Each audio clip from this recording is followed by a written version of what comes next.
Bonjour, je m'appelle Martin Hérault et je vais vous présenter un cours sur LaTeX qui va servir vraiment d'introduction pour un petit peu comprendre pourquoi est-ce qu'on vous fait un cours sur LaTeX qui n'est pas une compétence disciplinaire mais qui va probablement vous servir beaucoup par la suite.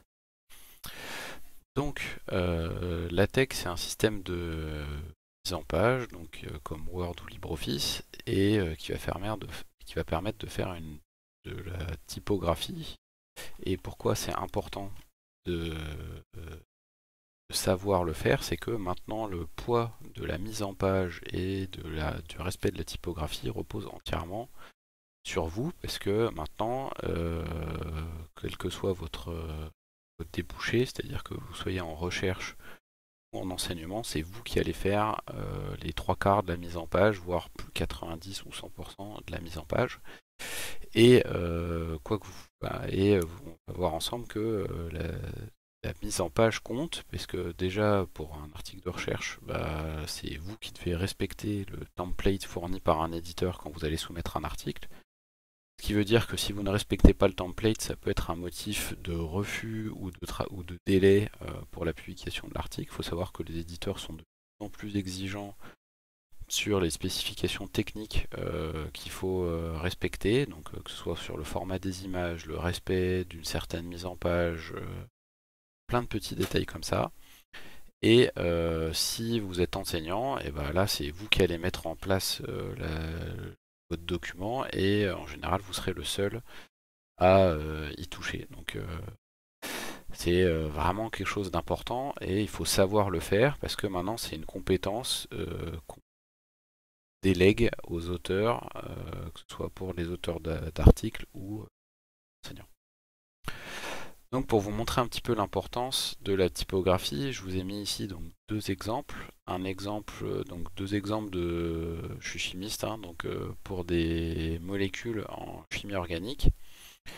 Et ici, ce qui serait intéressant, c'est de donner votre impression sur l'image, la mise en page la plus agréable entre celle de gauche et celle de droite. D'accord? Donc regardez un petit peu et essayez de réfléchir à celle qui vous plaît le plus. Et ici, en fait, ce que vous pouvez voir, c'est que entre les deux, il y a des gros écarts, puisque ici, par exemple, vous voyez le groupement éthyle, il est tout collé, pas très lisible. Là, les mises en forme de liaison sont pas très jolies. Les flèches ici, elles sont pixelisées. Alors qu'ici, c'est beaucoup plus clair. La cohérence d'ensemble et la lisibilité est beaucoup plus élevée. Et visuellement, c'est beaucoup plus agréable d'avoir quelque chose d'un petit peu plus aéré que quelque chose de très condensé comme ça, où on a du mal à voir de où partent les flèches, où elles arrivent, etc. En plus, respect de certaines conventions. D'accord, donc pour les chimistes, il faut savoir que l'IUPAC a défini un document qui fait à peu près 120 pages sur les règles de bonne écriture des formules chimiques. Mais très rapidement, même sans le lire, on peut faire assez naturellement, on peut faire des choses comme ceci. Donc un deuxième exemple ici, donc entre la page de gauche et la page de droite, pareil, je vous laisse un petit peu regarder pour voir ce qui vous plaît le plus. Mise en page qui vous plaît le plus. Et donc ici, pareil, cette fois-ci, c'est la page de droite, encore une fois, respecte plus de règles de mise en forme. Parce que ici, par exemple, la dérivée ici est avec un D en italique, alors que c'est un opérateur, donc ça devrait être des lettres droites.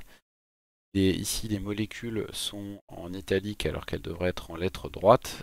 Et ici, par exemple, le point, on voit qu'il n'est pas très bien aligné avec la lettre dessous. Là, c'est un peu mieux. Et là, par exemple, c'est pas très bien mis. Alors qu'ici, on a un bon respect. Les fonctions sont bien en lettres droites. Là, on a bien des signes moins. Tout est bien aligné avec donc ici des fractions qui respectent bien les opérateurs de dérivée, etc. Donc, encore une fois, c'est pas des différences énormes, mais c'est quelque chose qui est tout de même notable. Donc ensuite, ça c'est exactement le même texte et ce texte, je l'ai mis en page avec deux logiciels différents. Donc, pareil, je vous laisse un petit peu regarder la grosse différence entre les deux. Et en fait, ce qui se passe, c'est que ici, on voit des gros trous en termes d'homogénéité de la page. Donc ça s'appelle un grid page, c'est-à-dire avoir quelque chose de relativement condensé et homogène. Et là, on peut voir qu'il y a des trous énormes. D'accord? Alors qu'ici, la largeur des colonnes est beaucoup plus respectée. Alors tout n'est pas parfait, hein. Ici, par exemple, on peut voir qu'il y a des retours à la ligne, donc il y a des césures donc à 1, 2, 3, 4 lignes différentes. Enfin, 4 lignes d'affilée, normalement c'est pas bien ici, ici aussi. En tout cas, visuellement, de loin, déjà, on trouve cette partie ici est beaucoup plus agréable à l'œil que l'autre. Alors après, une autre difficulté à laquelle vous allez être confronté en typographie, c'est le fait que entre l'anglais et le français, on a des règles différentes. Et donc déjà, respecter une typographie, que ce soit la typographie anglaise ou la typographie française, c'est compliqué. Or là, vous allez avoir des règles très différentes. Donc dans les règles différentes, par exemple, le séparateur décimal en anglais c'est le point, alors qu'en français c'est la virgule. Donc c'est-à-dire si vous faites votre rapport en français, normalement vous devez rédiger avec une virgule comme séparateur décimal. Si vous le rédigez en anglais, vous devez mettre un point. Pareil, il y a les titres qui doivent être donc en anglais, tous les mots du titre doivent être mis en majuscule sauf certains petits mots. Donc par exemple les off, the, etc. eux ne sont pas mis en capital, mais tous les mots sont mis en capital, alors qu'en français c'est vraiment que la première lettre. La ponctuation en anglais, on ne doit pas mettre d'espace avant le deux points. Donc si on met for example, on ne doit pas mettre un espace, on met le deux points directement, alors qu'en français on met un espace avant et un après. L'indentation est différente aussi, puisque dans un document en anglais, le premier paragraphe d'une section n'est pas indenté, alors qu'en français, tous les paragraphes sont indentés. Les formats de pages sont légèrement différents. En Europe, on travaille beaucoup avec le format A4. En États-Unis, on travaille beaucoup avec le format letter. Les guillemets sont différents. Les guillemets qu'on a tendance à utiliser par paresse, c'est souvent ceux qui correspondent à ceux en dessous de la touche 3, c'est donc les guillemets anglais ou les double quotes. D'accord? Et en français, on n'a pas les double quotes, mais on a les vrais guillemets français qui portent bien leur nom, donc qui sont des chevrons imbriqués les uns avec les autres, et pareil, normalement, on doit utiliser. Donc, c'est guillemets français. Et en plus de ça, donc j'ai déjà parlé du séparateur décimal, il faut bien faire attention quand on écrit 3,4. Même si on utilise une virgule, il ne doit pas y avoir d'espace après la virgule quand on est en train d'écrire un chiffre, parce que il n'y a pas ici à respecter la règle de une virgule est suivie d'un espace. Donc j'anticipe un petit peu, mais en LaTeX, il faut utiliser la commande backslash décimal mat comma qui permet d'éviter d'avoir ce petit espace qui n'a pas lieu d'être si on rédige notre document en français. Alors d'autres choses aussi relativement simples, c'est que les tableaux, tout le monde a l'habitude de compartimenter, donc de mettre beaucoup de traits et horizontaux et verticaux. Or si vous lisez des documents, des articles scientifiques, vous allez voir que c'est beaucoup plus rare d'avoir des séparations verticales. On a en général uniquement des lignes horizontales. Donc ça, c'est pas pour rien, c'est que on est naturellement programmé pour lire et le trait vertical est un signal d'arrêt.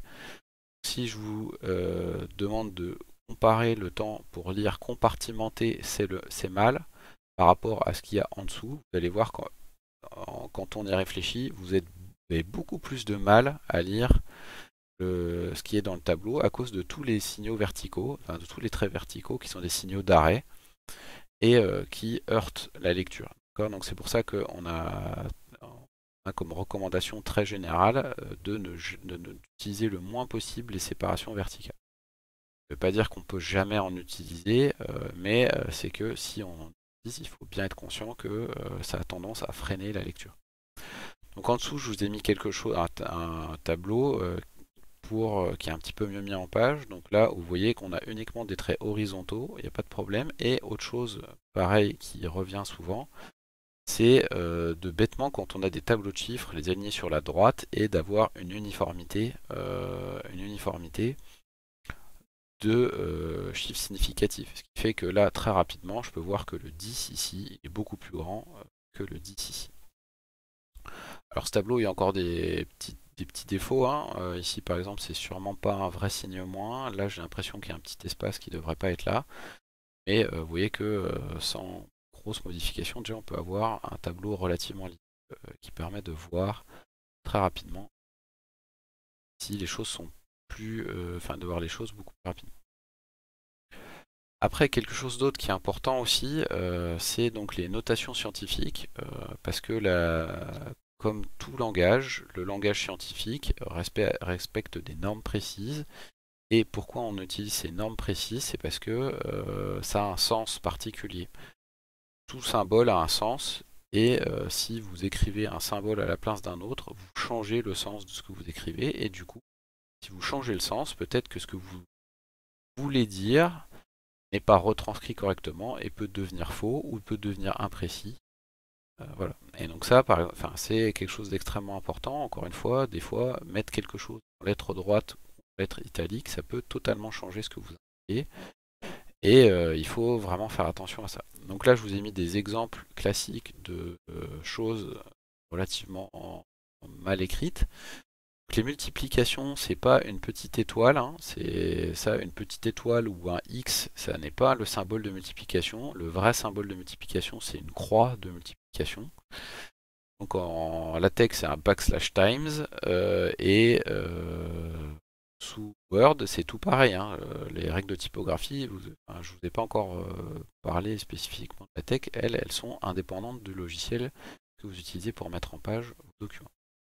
Les dérivés, normalement, pareil, on doit mettre le D en lettre droite, et on doit même mettre un petit espace qui s'appelle une espace fine entre l'opérateur de dérivation et, la fonction qu'on dérive. Pour les intégrales, de la même manière, on doit mettre le D en lettre droite, et normalement ici, on doit, entre la fonction qu'on intègre et l'élément d'intégration, on doit mettre un petit espace. Pour toutes les fonctions classiques, on ne doit pas avoir le nom en italique, mais le nom en lettre droite.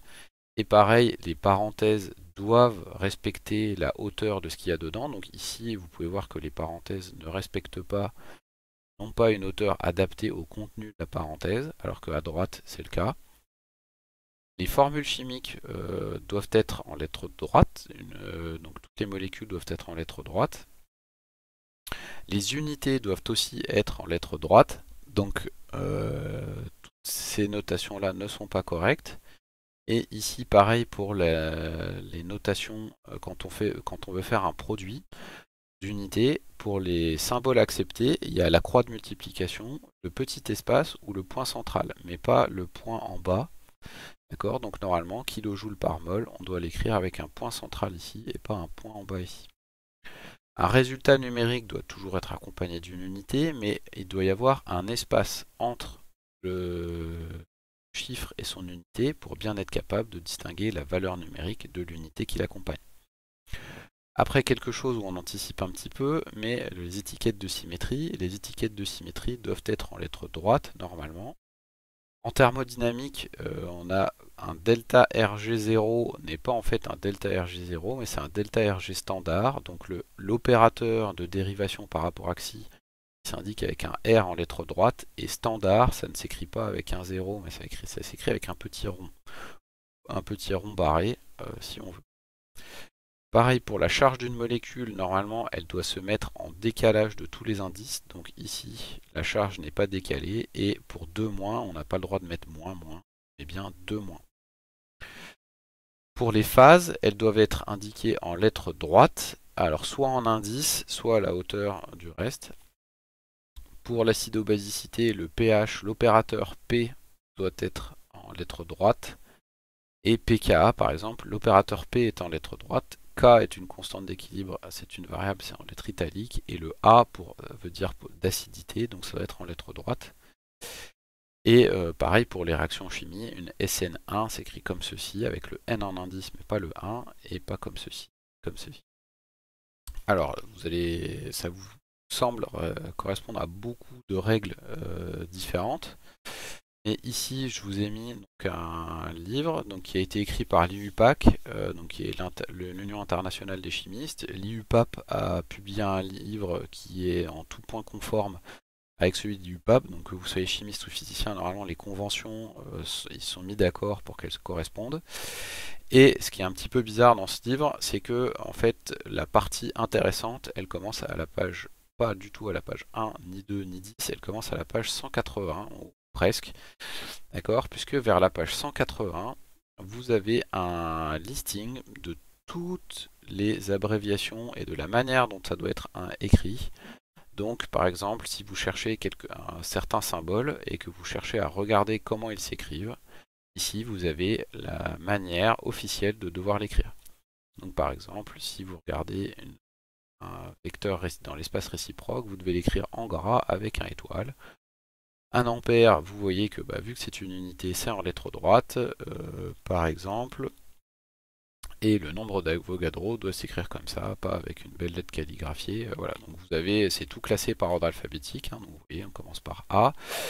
Après, on a une dizaine de pages pour ensemble, et après, on continue avec les lettres en Italie, les lettres grecques, pardon, avec toutes les significations qui correspondent. Donc vous voyez, il y a une vingtaine de pages qui correspondent à ça. Et là, par exemple, vous pouvez voir les deux symboles acceptés pour l'état standard, donc soit un petit rond, soit un petit rond barré.